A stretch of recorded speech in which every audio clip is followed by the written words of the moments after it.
होती क्या है?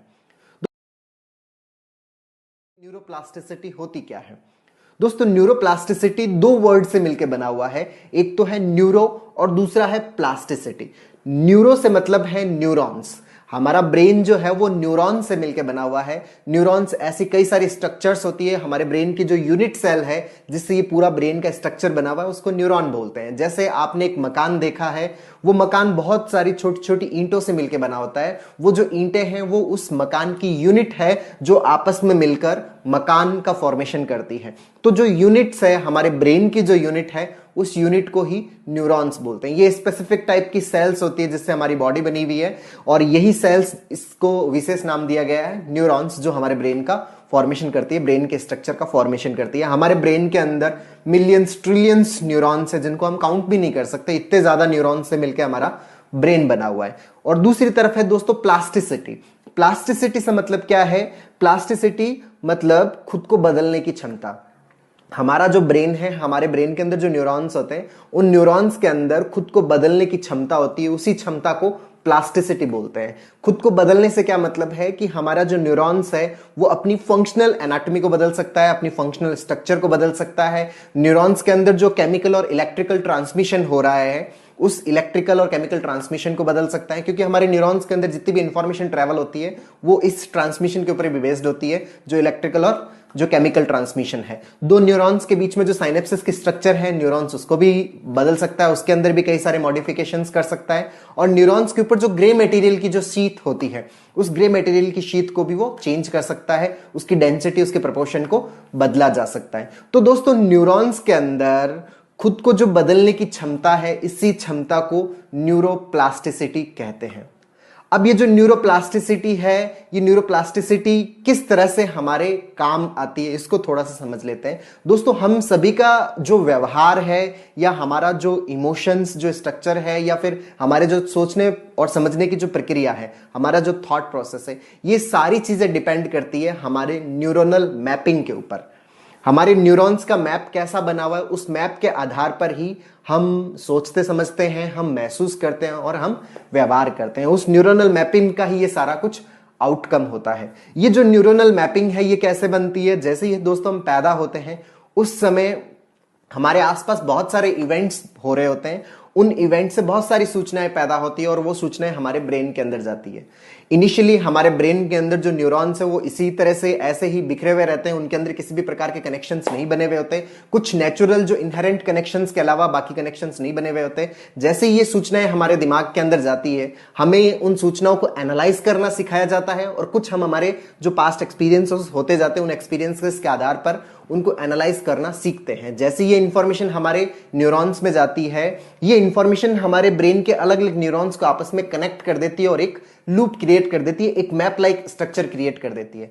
जैसे एक धागा अलग अलग मोतियों से गुजरकर मोतियों की एक माला बना देता है, वैसे ही ये इंफॉर्मेशंस हमारे न्यूरॉन्स से गुजरकर न्यूरोनल मैपिंग क्रिएट कर देती है।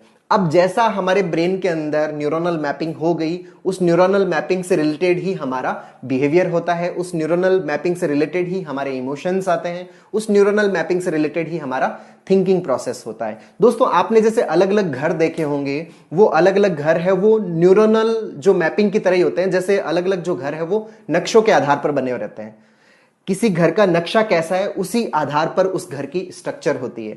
हम बहुत सारे घर देखते हैं, उसमें से कुछ घर तो बहुत ज्यादा खूबसूरत होते हैं, दिखने में बहुत अच्छे होते हैं, कुछ दिखने में अच्छे नहीं होते।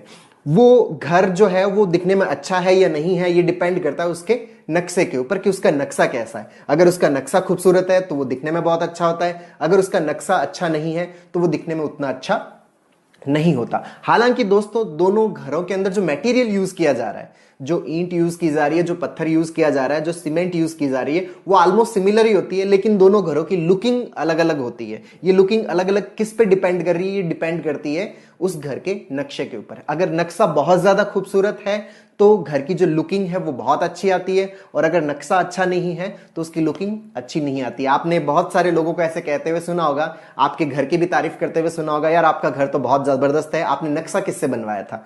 या आप फिर उनको बताते हैं कि हमने फलाने आदमी से या इन आदमी से हमने ये नक्शा बनाया था, इस इंजीनियर से हमने ये नक्शा बनवाया।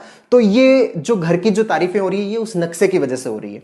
तो दोस्तों जो घर का जो आउटकम है वो नक्शे पे डिपेंड करता है। वैसे ही हमारे ब्रेन के अंदर भी ये जो न्यूरोनल मैपिंग है, न्यूरॉन्स का जो नक्शा है, इस नक्शे के आधार पर ही आउटकम होता है। चाहे वो हमारे थॉट्स का आउटकम हो, चाहे वो हमारे इमोशंस का आउटकम हो, चाहे वो हमारे बिहेवियर का आउटकम हो, व्यवहार का आउटकम हो। तो दोस्तों अगर हमारा व्यवहार, अगर हमारा थॉट प्रोसेस नेगेटिव है, इसका मतलब हमारे जो न्यूरॉन्स के अंदर जो मैपिंग हो रखी है वो मैपिंग नेगेटिव मैपिंग हो रखी है। अगर हमें कुछ नेगेटिव इमोशंस फील हो रहे हैं, इसका मतलब हमारे न्यूरॉन्स के अंदर जो मैपिंग हो रखी है वो नेगेटिव मैपिंग हो रखी है। हमें फियर आ रहा है तो फियर के अकॉर्डिंग हमारे न्यूरॉन्स के अंदर न्यूरोनल मैपिंग हो रखी होती है। अगर हमें कहीं पे डर लग रहा है, हमें कहीं पे बेचैनी हो रही है, या हम कहीं पे अनहैप्पी फील कर रहे हैं, तो इसका मतलब हमारे न्यूरॉन्स के अंदर मैपिंग उस तरह की हो रखी है।